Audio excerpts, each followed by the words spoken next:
Hello बच्चों, the question says that state the two theorems of moment of inertia.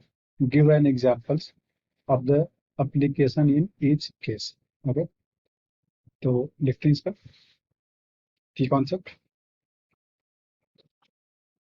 जिसका की concept होगा वो होगा theorems of moment of inertia. Theorems of moment of inertia. Okay. देखिए total दो theorems हैं। एक होता है पैरेलल एक्सिस थ्योरम, तो जो आपका फर्स्ट है वो है पैरेलल एक्सिस थ्योरम, और जो सेकंड है वो है perpendicular axis theorem. Perpendicular axis theorem, ठीक है। तो एक एक करके बारी बारी से करते हैं, देखिएगा। पहला लिखते हैं पैरेलल एक्सिस थ्योरम। फर्स्ट आपका है पैरेलल एक्सिस थ्योरम। देखिए ये थ्योरम क्या बोलता है, इसका स्टेटमेंट लिखते हैं। This theorem says that moment of inertia of any body, I उसको डोनेट करते हैं, about any given axis is equal to the algebraic sum of the moment of inertia of the body about an axis parallel to the given axis and passing through the center of mass. Okay, इसका statement है। अगर इसके फॉर्मूले की बात करते हैं, देखिएगा इसका जो फॉर्मूला हो जाएगा, एक रैंडम सी बॉडी मान लेते हैं। देखिएगा ये मानते हैं कोई रैंडम सी बॉडी है, ठीक है, और मानते हैं कि इसका सेंटर ऑफ मास है। तो जो इसके और इसका मोमेंट ऑफ इनर्शिया है, इसको हम ICM बोल देते हैं, ठीक है। ये मानते हैं एक्सिस है जो इसके सेंटर ऑफ मास से पास कर रहा है, ठीक है। तो एक और एक्सिस मानते हैं जहां से हमें निकालना है, मान लेते हैं इसके बाद हमें निकालना है। इसके बाद मानते हैं आई, और एक गैप मान लेते हैं, दोनों के बीच का गैप जो है डी है।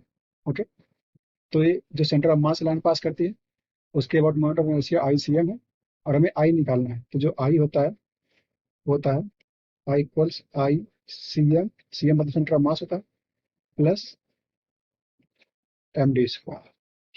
ये आपका है फार्मूला पैरेलल एक्सिस थ्योरम का। उसका अगर एग्जांपल देखें, एग्जांपल की बात करते हैं, तो देखिएगा एक रॉड मानते हैं इस तरह से। एक रॉड है वो, इस रॉड का मास m मान लेते हैं और इसका लेंथ l मान लेते हैं। तो उसका सेंटर ऑफ मास ना होगा 20 पे यहाँ पे, ठीक है। तो इसके अबाउट हमें पता होना चाहिए ICM कितना होता है। इसका हमें पता है ICM होता है ml² बाई 3, ठीक है। ml² बाई 3 होता है। और हमें इसके अबाउट पूछा है, जो एंड पॉइंट से एक लाइन पास करती है, इसके अबाउट हमें आई पूछा कितना होगा। ये गैप कितना हो जाएगा, ये होगा L/2। तो इसको यूज करते हैं। देन वैल्यू ऑफ आई क्या होने वाला है, I equals ICM plus MD² है। तो इसका मास हमने m मान लिया है, ठीक है। m और d कितना है, L/2 का होल स्क्वायर, ठीक। तो पुट करते हैं आई को। ICM कितना है, ml² by 3 plus ml² by 4। इसका एलसीएम लेंगे तो आएगा, इसका आएगा ml² बाई 12, ठीक। तो हम यूज किए हैं पैरेलल एक्सिस थ्योरम का, इसके बाद निकालेंगे, क्योंकि देखिए दोनों लाइन पैरेलल है। ओके, अब आगे मूव करते हैं।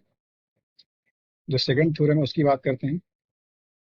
जो इसका सेकंड थ्योरम है वो है परपेंडिकुलर एक्सिस थ्योरम, ठीक। परपेंडिकुलर एक्सिस थ्योरम, तो उसको लिख लेते हैं। क्या बोलता है, इसका जो स्टेटमेंट है उसको लिख लेते हैं। इसका स्टेटमेंट होगा MI of a plane lamina. Lamina क्या होता है, कोई 2D बॉडी है, ठीक है। उसका पूरा मास जो है 2 डायमेंशन में फैला हुआ है, lamina, about an axis perpendicular to its plane. इसको हम IZ बोल देते हैं, क्योंकि परपेंडिकुलर जेड में होता है, तो जेड मान लेंगे। Is equal to the sum of moment of inertia of the body about two perpendicular axis Ix and Iy, okay, in the plane of lamina concurrent with the first axis, okay.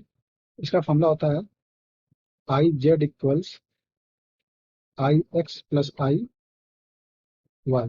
ठीक है। Iz क्या है, यहाँ पे कोई random सा body मान लेते हैं, इसको मैं ड्रॉ कर लेते हैं थोड़ा सा। ये रैंडम सी कोई बॉडी है इस तरह से, ठीक है। तो इस पे 3 प्लेन होंगे इस तरह से, इसको हम मान लेते हैं कुछ y x z, ठीक है। तो जो x और y एक्सिस के अबाउट मोमेंट ऑफ इनर्शिया होगा, उसका सम जो होगा z एक्सिस के अबाउट मोमेंट ऑफ इनर्शिया के सम के बराबर होगा, जो यहाँ पे लिखा है, ठीक। इसका एक एग्जांपल ले लेते हैं, देखिएगा। एक एग्जांपल अगर लेते हैं, एक रिंग मान लेते हैं, एक रिंग है ये, ठीक है।